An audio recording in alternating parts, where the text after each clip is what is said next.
Nigeria Folio. I'm Samuel Burke, CNN's technology correspondent here in Barcelona at the Mobile World Congress. Just have to say, whether it's online or here in Spain, we always know that Nigeria is one of our biggest and best audiences from the amount of response that we get from you over social media and the amount of people who come up to say hi to us here in person. Now, I just want to start answering your questions that you've sent in to us through social media, starting with a question from John Ijagabemi. What are the major trends in mobile for the African region this year? Certainly 5G is a huge theme, the biggest theme at Mobile World Congress, but from all the analysts that we've heard from, what is the most important trend for Africa this year is the move from 2G to 3G in rural areas. That's disappointing for many folks to hear, but it's crucial because the difference between 2G and 3G is actually more significant than the move from 4G to 5G, which is much more about infrastructure and actually maybe some years before a lot of those devices that need the 5G connection are actually in place, even though the spectrum will be there this year. Now, it's not to say that 5G isn't a trend in Africa. It's there, but on a much smaller scale. It's that 2G to 3G, and to some extent as well, that 3G to 4G switch to make it so that those people in those rural areas can get really what's become basic access in the rest of the world. Now, next question, we're seeing upcoming 5G networks will allow billions more devices, not just phones, definitely all those internet-connected devices, to connect to the internet, changing industries like agriculture, manufacturing, and transportation. With Africa's massive gaps in these areas and the continent seeing the fastest growth in mobile and internet growth globally, what impacts can 5G have in transforming the lives of Africans? That's from Soyode Johnson.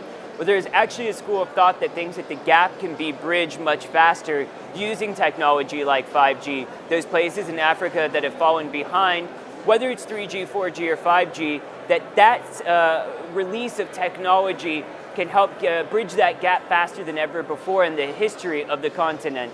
When you think about things like healthcare services, for example, maybe being able to have your doctor via FaceTime or WhatsApp video, that's actually something that I'm using in the UK. And if you can make it so that it's not just somebody in the city of London, but somebody in rural Africa who doesn't have access to those services, it could be a huge change, a huge shift for the African economy. So those types of tools and being able to roll out services that haven't been in person available in those parts of Africa, available through 3G, 4G, and 5G, have the potential to revolutionize the economy.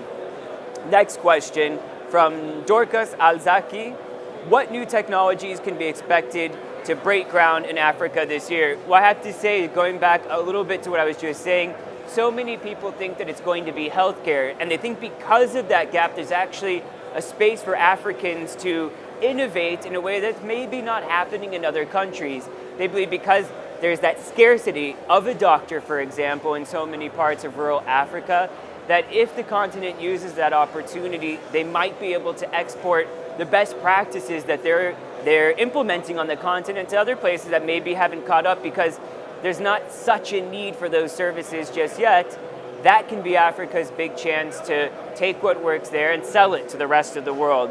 And the last question we have, how can AI and robotics transform the African continent in areas such as agriculture, transportation, and even retail? Can AI bring social good to the continent? That's hopefully one of the biggest goods that 5G can do, and artificial intelligence, is that it can take huge data sets and figure out where the inefficiencies are in a system to make it more efficient. So hopefully that can stop waste, for example. There's a whole school of thought about using artificial intelligence to manage food and to limit food waste. Imagine what that could do for economies if they could have that much more efficiency and find out where they need to put food instead. If we have enough here, does that mean we can take the surplus and take it to another spot?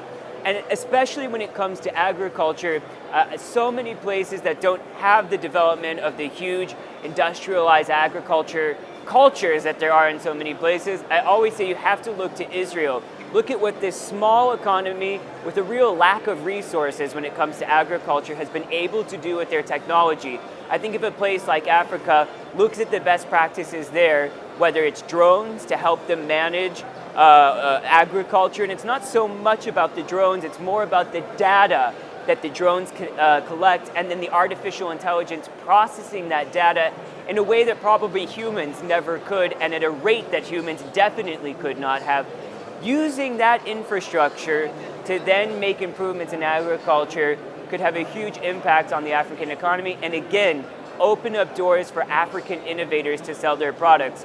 One other space I really want to mention, which we've heard a lot about in terms of expansion, is African content. Because there's such high consumer use of African content, there are a lot of people who believe that that is a space that Africa could fill to become more self-sufficient. They don't necessarily need a Netflix if they're able to put their own content on platforms, which is happening, but that high consumption could actually be a really great way to unlock value in Nigeria. If you're one of those people in Nigeria, across the continent as well, who's consuming huge amounts of data, spending a lot of time on social media, if those were on African platforms, that's a huge potential to spur the growth of African-made films, TV shows, and music.